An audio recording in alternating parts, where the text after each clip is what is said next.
Hi, I'm Arnie Skelton, and each week in this podcast series, I'm going to offer you my top 10 tips on particular topics or themes that might be of interest to you as a teacher or manager, or both.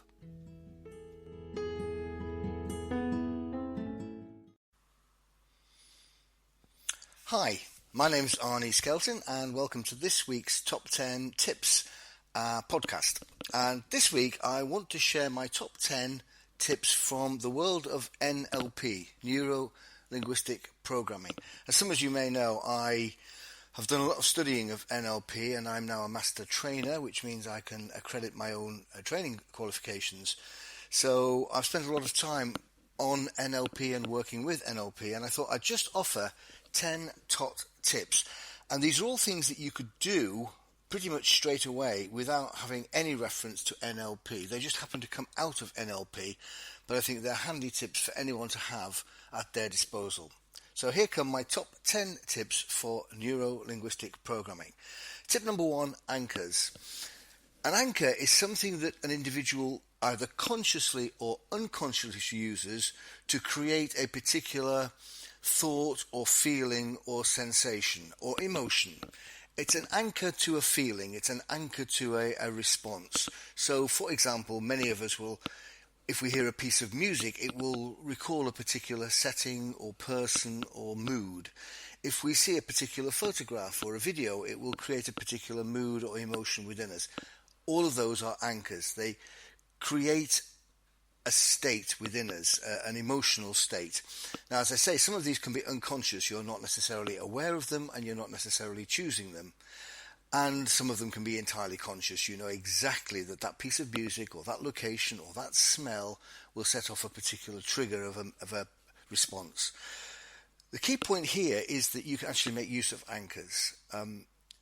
Athletes do this, gymnasts do this. People who want to be in a particular state, let's say excitement or arousal or relaxation, will choose something that they know when they hear it or see it or smell it or taste it, it will produce that particular mood for them.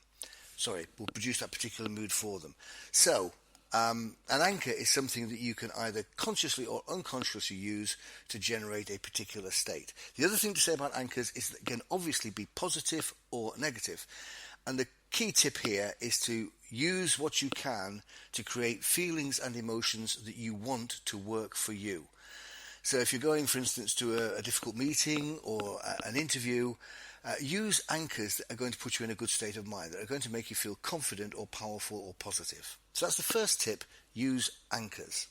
Tip number 2 is called the double bind, and it's very simple. It's about making sure that you offer somebody choice. But in offering choice, usually A or B, either option works for you. It's just that human beings tend to like choice. It empowers them. It gives them more control. So if you, as a parent, for instance, say, do you want to do your homework before tea or after tea? The child probably thinks, oh, well, I've got a choice here. You know, I'll choose it after tea. I want my tea now. Now, as a parent, you're happy with either, as long as the homework gets done. So the important thing is to set up a choice, either of which work for the outcome you want. And that's called a double bind. So tip number 2, set a double bind so that the other person gets plenty of choice and you still get the preference you want, whichever way or whichever option is chosen. Tip number 3 is well-formed outcomes, sometimes known as WFO, well-formed outcomes. And a well-formed outcome is something that is kind of like SMART. You know, SMART as specific, measurable, achievable, relevant, time-framed. Well, this is well-formed outcomes, WFO. And the mnemonic that we use for well-formed outcomes is PURE, P-U-R-E. So you want to make sure that your well-formed outcome is pure, which means that it's positive, it's under your control, it's believable, it's compatible with your representational system, which means you can see it, you can sense it, you can hear it, you can feel it, and it is ecologically sound, by which it means it doesn't interfere with any other outcome you want to achieve. So it's compatible with whatever else matters in your life. So just to say those again: pure, positive, under your control, which means owned by you, compatible with the representational system, which means you can sense it, you can feel it, touch it, hear it, and it is ecologically sound. It's compatible with whatever else you want to do. And if you can use those 4 elements of pure as a checklist, the chances are your well-formed outcome will be the more likely. So that's tip number 3, pure well-formed outcomes. Tip number 4 are 2 little words, mon, M-O-N, and mop, M-O-P.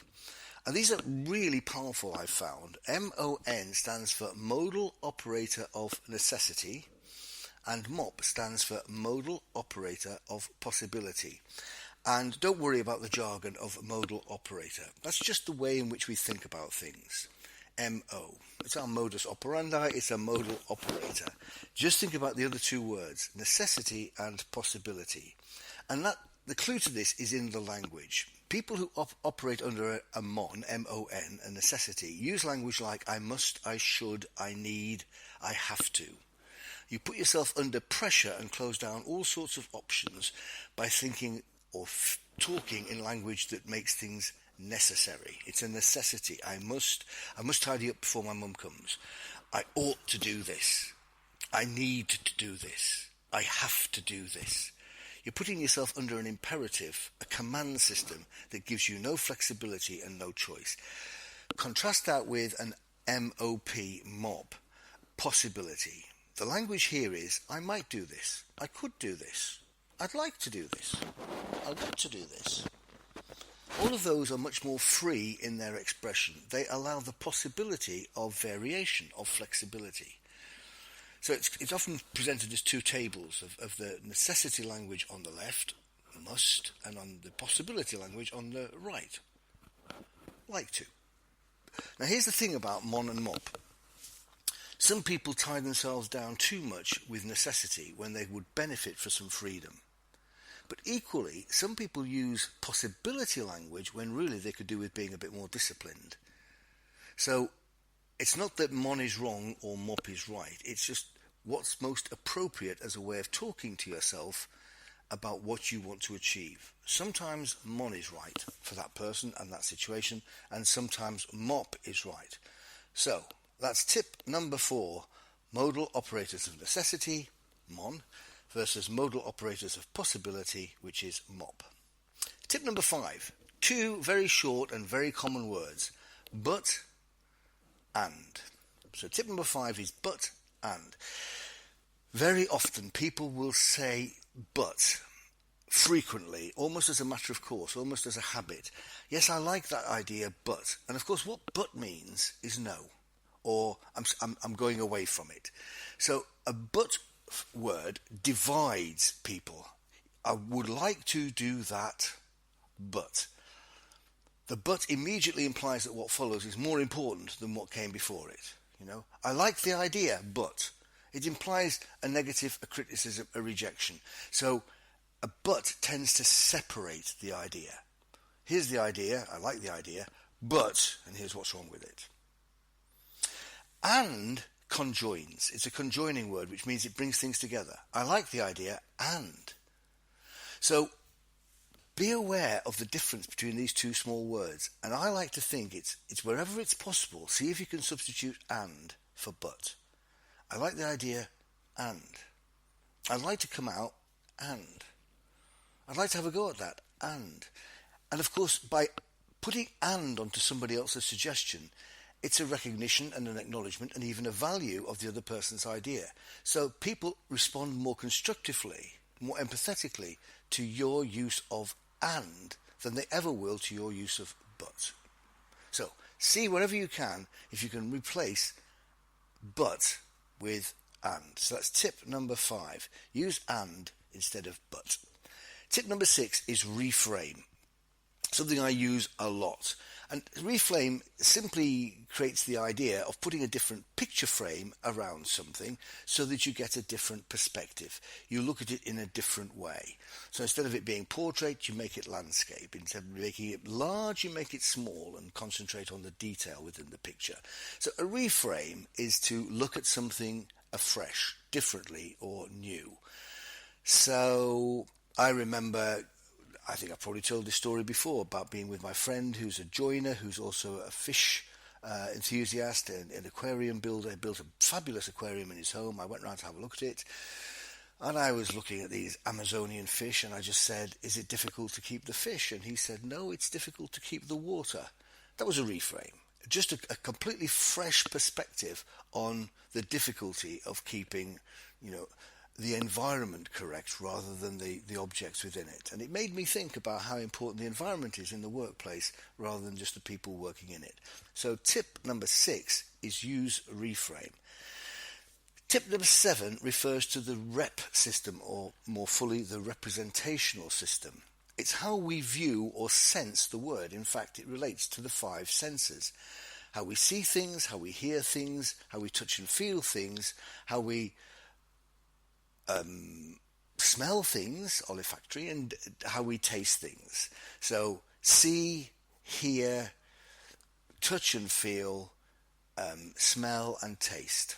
And in the NLP language, that's known as VAKOG, VAKOG, visual, auditory, kinesthetic, olfactory and gustatory. Well, you needn't worry about that. It's your 5 senses. And the point here is, we aren't all the same in the balance we have amongst those 5 senses. Some of us are much more visually attentive, primed, cued. Some of us have a very strong auditory sense. We like the sound of things. We like rhythm. We like tempo. We like music, like poetry. Some of us are very kinesthetic. We like the touch and feel of things. We like to be touched or stroked. Olfactory, we're cued to smell things. We have a high sense of smell. And taste, things really affect us by how they taste. And it's quite useful to know what primes you in that particular way to be triggered into a particular sense or not. But perhaps even more importantly is to be aware of what other people's preferences are in their VAKOG blend. Because, for example, if you were wanting to get me on side or buy into a presentation you were making, you're going to have more success, all other things being equal, if you appeal to my visual sense. So if you draw me a picture, you put a picture on the screen, you can even talk in pictorial language by painting a picture of words, I'm much more likely to be attentive because I am visually attentive. Somebody who is auditorily cued, if you play the music or you use language that has a particular rhythm or cadence, a sound to it, some people are really attractive to other people because of the voice they have, the softness of the voice, the tone of their voice, and so on.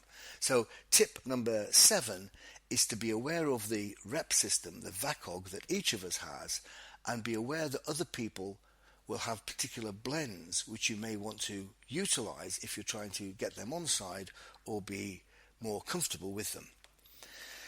Tip number 8, and I'm simply calling this unconscious power. Unconscious power.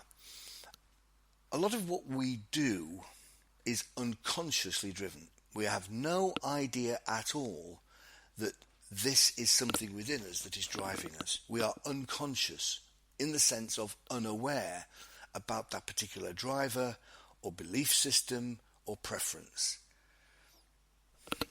But because we work in that way, for good or for bad, there's nothing we can do about it because we're unconscious of it. It's sometimes called our blind spot. We just have no idea that's happening to us or that it's driving us. One of the really good examples of that is our belief systems. We're not always conscious of our beliefs and how very powerful they are in operating upon our decisions, our feelings, our thoughts, and our actions.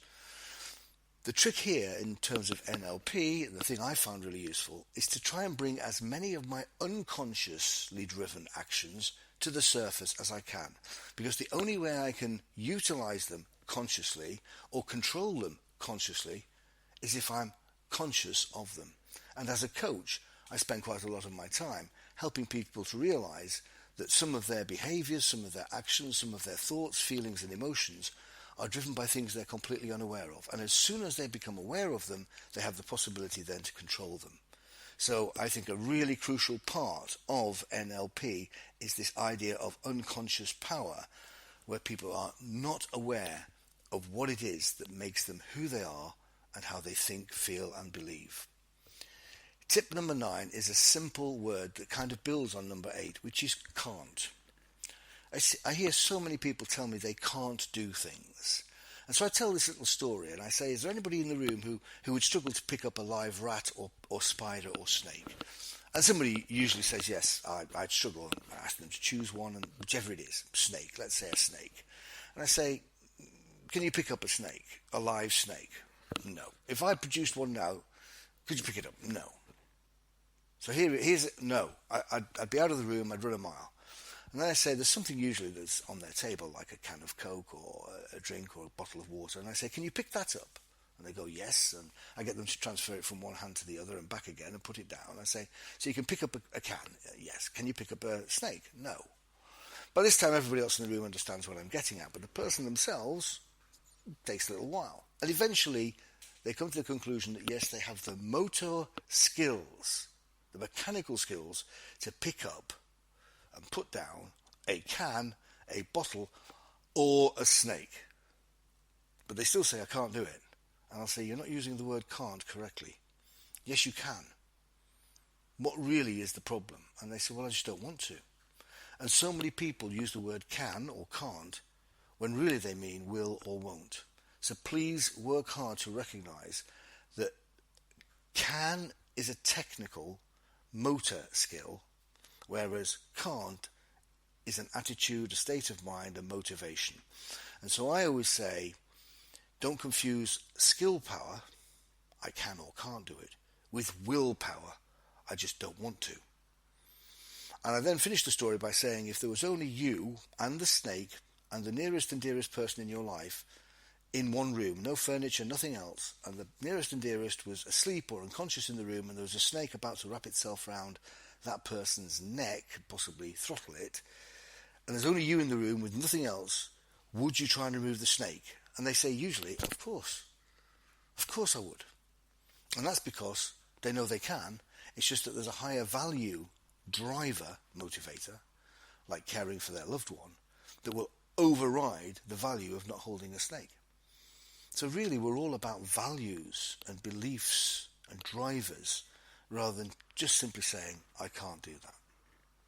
Sometimes people say to me at the end of one of my programs, I'd love to do what you do, Arnie. And I say, well, let's have a chat about it. They say, no, I can't run my own business.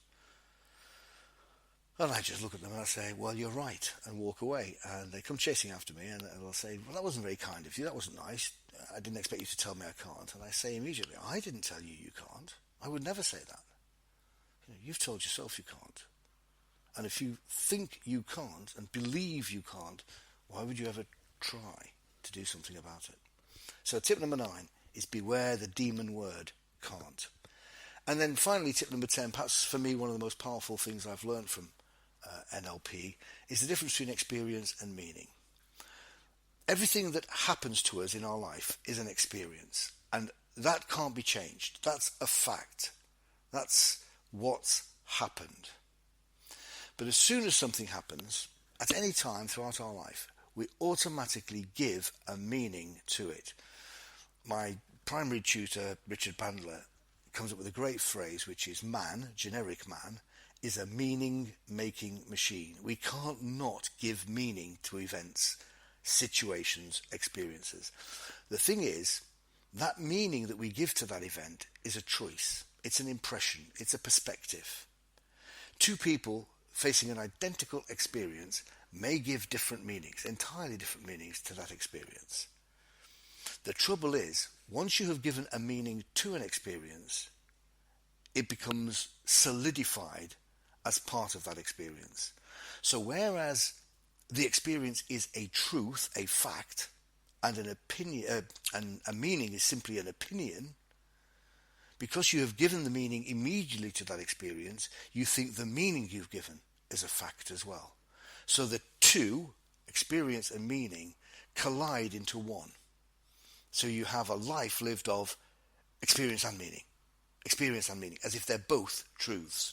Whereas it is very powerful for some people to recognize that the meaning they once gave to an event, an experience, that they have lived all their lives to no great positive effect, as soon as they look again at that experience and reframe it from a different perspective, their world can change because they give a different meaning to that same experience. So, very powerful for me. Tip number 10, separate experience and meaning, and know that experience cannot be changed, whereas the meaning you give to it can. So those are my top 10 tips. Let me just run through them quickly once again.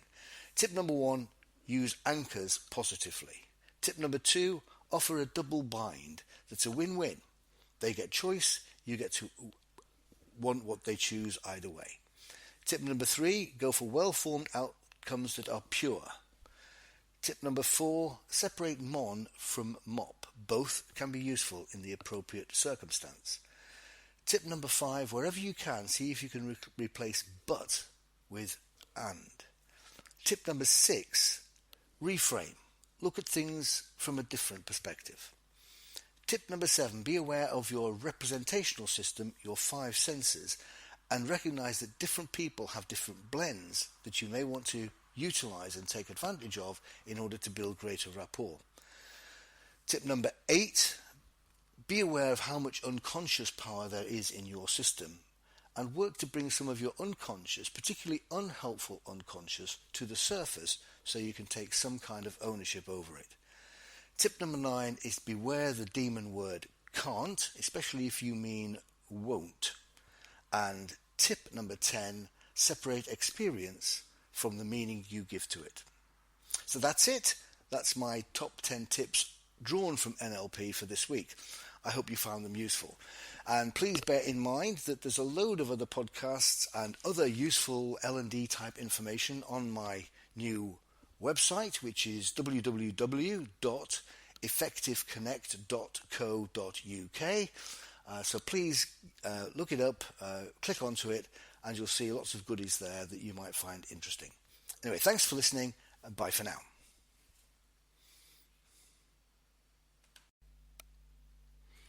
Hi. If you find these podcasts interesting and useful, you can also find them on my website, which is www.effectiveconnect, all one word, .co.uk. So www.effectiveconnect.co.uk. And as well as these podcasts, you'll also find a lot of other useful learning and development material. So couldn't recommend it more. Go and have a look, see if there's anything there you'd like. www.effectiveconnect.co.uk. Bye for now.